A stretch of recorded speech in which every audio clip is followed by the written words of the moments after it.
NATO held emergency talks with Ukraine Tuesday. The meeting was called after Russia hit the central Ukrainian city of Dnipro last week with an experimental ballistic missile. Russian President Vladimir Putin claimed Western anti-missile systems are incapable of intercepting this new type of weapon. A NATO spokesperson says the military alliance reaffirmed its support for Ukraine during the talks and that the Dnipro strike would not alter the course of the war. At a separate meeting with the Prime Minister of Greece, NATO's Secretary General said more should be done to aid Ukraine. Our support for Ukraine has kept them in the fight.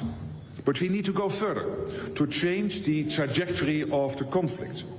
We need to provide critical air defenses and deliver on the commitments made at the NATO summit in Washington.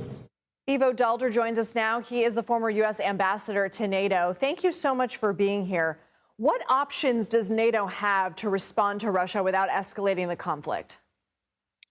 Well, it has a most important option to continue to do what it's doing, which is to send as many weapons as it can, as quickly as it can to Ukraine, and to support Ukraine, not just this month, not just next month, but really for as long as it takes for Ukraine to be able to defend the territory that the Russians are attacking.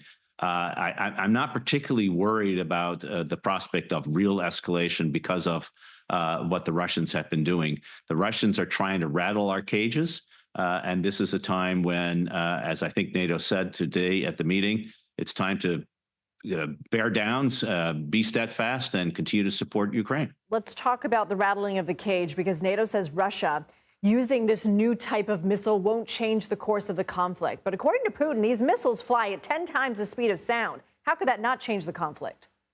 Well, one, they don't have a lot of them.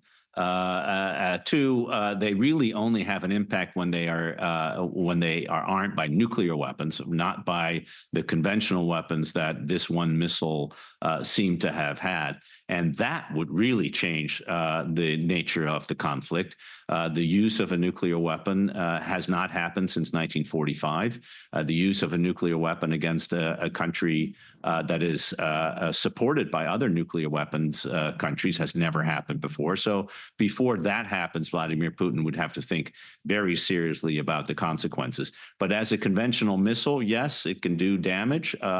But, you know, there were 180 or so drones being shot just overnight by the Russians against Ukraine, 25,000 missiles and drones since the beginning of the war. One more missile that happens to go very fast is not going to make a fundamental difference.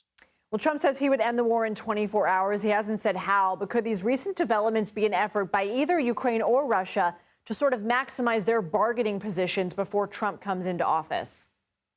Yeah, I do think that particularly on the Russian side, you're seeing an attempt to gain as much territory, and they actually are gaining quite a bit of territory compared to what was the case for the last few months.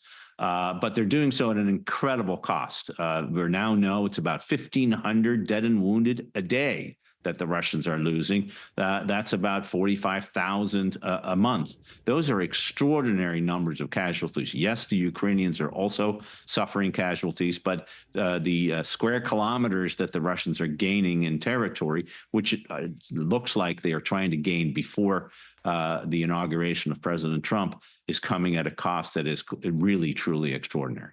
If the U.S. stops sending money to Ukraine under Trump, would NATO be forced to reevaluate its position on aid for Ukraine? Well, the aid that is being provided today is provided by nations, not by NATO as such. So if the United States decided no longer to send aid, then European members of NATO would have to consider whether they could fill the gap.